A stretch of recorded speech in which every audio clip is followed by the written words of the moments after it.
Bismillahirrahmanirrahim. Assalamualaikum warahmatullahi wabarakatuh. 5 hal yang tidak ada di surga. Benarkah tidak ada orang tua di dalamnya? Simak video ini sampai dengan tuntas. Setiap muslim pasti mendambakan bisa masuk surga Allah Subhanahu wa taala. Namun tidak mudah bagi manusia untuk mendapatkan kenikmatan surga tersebut.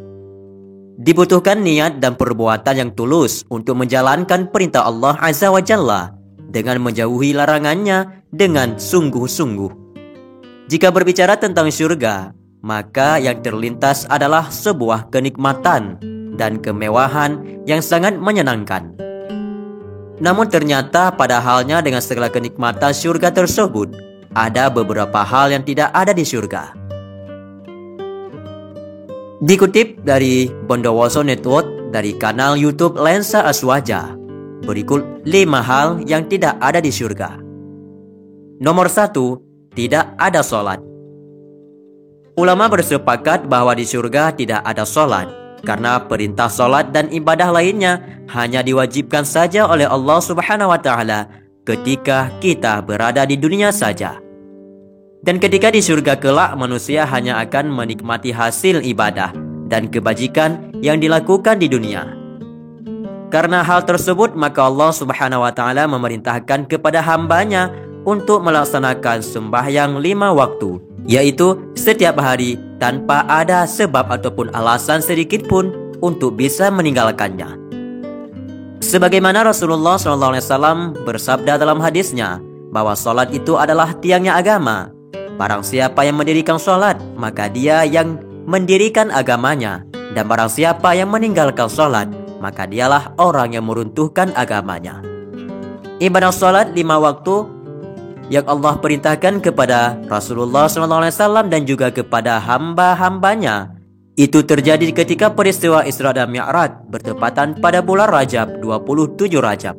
Rasulullah SAW diperisra Mi'rajkan oleh Allah Subhanahu wa taala dari Masjidil Haram ke Masjidil Aqsa Palestina, dan juga menembus Sidratul Muntaha dan bertemu dengan Allah Subhanahu wa taala, sang pencipta seluruh alam ini, dan diberikan perintah oleh Allah solat 5 kali dalam sehari untuk dirinya dan juga untuk umat-umatnya.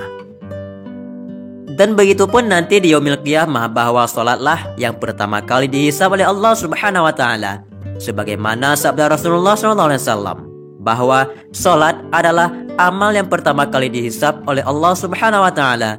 Jika hisapan amal solat tersebut selesai, maka baru dihisabkan amal-amal yang lain. Maka sudah sepantasnya Allah sediakan syurganya yang penuh kenikmatan bagi orang-orang yang menjaga ibadah solat 5 waktu. Nomor 2, tidak ada orang tua. Al-Hasan pernah berkata, seorang nenek tua datang kepada Rasulullah SAW. Lalu ia berkata, "Wahai Rasulullah, berdoalah kepada Allah agar memasukkanku ke surga." Maka Rasulullah pun bersabda, "Wahai nenek, sungguh surga itu tidak dimasuki oleh orang yang tua renta." Kemudian Al-Hasan berkata lagi, lalu nenek itu pun berpaling sambil menangis sejadi-jadinya. Kemudian Nabi SAW bersabda lagi, "Kabarkanlah padanya bahwa sesungguhnya ia tidak akan masuk surga dalam keadaan tua renta." Sungguh Allah Subhanahu wa taala berfirman dalam Al-Qur'an pada surat Al-Waqiah ayat 35-37. "Sesungguhnya kami menciptakan mereka bidadari-bidadari dengan langsung, dan kami jadikan mereka gadis-gadis perawan, penuh cinta lagi sebaya umurnya." Nomor 3, tidak ada tidur. Di surga Allah Subhanahu wa taala yang penuh kenikmatan di dalamnya yang kekal untuk selama-lamanya, tidak ada tidur karena penduduk surga tidak akan pernah tertidur, sebagaimana hadis disebutkan. Tidur adalah saudaranya kematian, sedangkan di surga itu tidak ada tidur, tidak ada maut ataupun tidak ada lagi kematian. Juga tidak ada sakit, tidak ada tua, tidak ada rasa gelisah, tidak ada kesedihan, tidak ada buang air kecil, buang air besar, ataupun bau yang busuk. Wanita juga tidak ada haid, nifas, juga tidak ada dendam, kebencian, dan juga kedengkian. sebagaimana penyakit hati yang ada pada manusia pada di dunia ini. Mereka akan berdiri di kintarah setelah melewati sirat, kemudian diberlakukan qisas di antara mereka. Kemudian dicabut rasa dendam dari dada-dada mereka, sehingga mereka memasuki syurga dalam keadaan suci dan juga murni. Nomor 4, tidak ada permusuhan. Tidak akan ada permusuhan atau perasaan sakit hati di antara orang-orang di kalangan penduduk syurga. Sebagaimana firman Allah Subhanahu wa taala dalam Al-Qur'an pada surat Al-A'raf ayat 43. Allah Subhanahu wa taala berfirman, "Dan kami akan menghapus dari dada-dada mereka setiap kebencian atau rasa cedera yang mereka miliki jika ada dalam kehidupan dunia ini." Nomor 5, tidak ada penyakit dan kematian. Penyakit dan kematian yang menyebabkan kesedihan, keduanya tidak ada dalam syurga. Rasulullah SAW bersabda dalam sebuah hadis yang diriwayatkan oleh Imam Al-Bukhari. Rasul bersabda, "Mereka tidak akan pernah jatuh sakit, membuang ingus ataupun meludah." Tidak akan ada yang namanya mati di syurga, sebab semua akan hidup selamanya dan menikmati kesenangan di dalamnya, khususnya bagi orang-orang yang taat dan juga mendapat ridha Allah Subhanahu wa taala ketika hidup di dunia ini. Adapun 4 golongan manusia yang dirindukan oleh syurga, berikut ini akan kami sampaikan.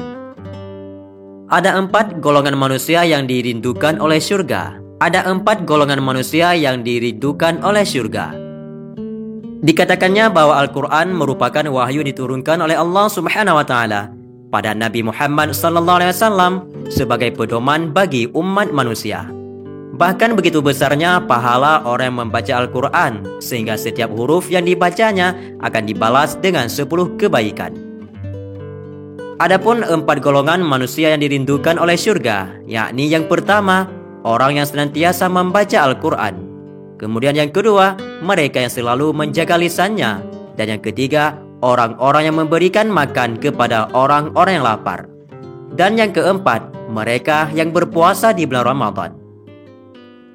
Kawanku semua, inilah 4 golongan yang dijanjikan oleh Allah Subhanahu wa taala dan dirindukan syurga. Mudah-mudahan kita semua termasuk dari 4 golongan tersebut.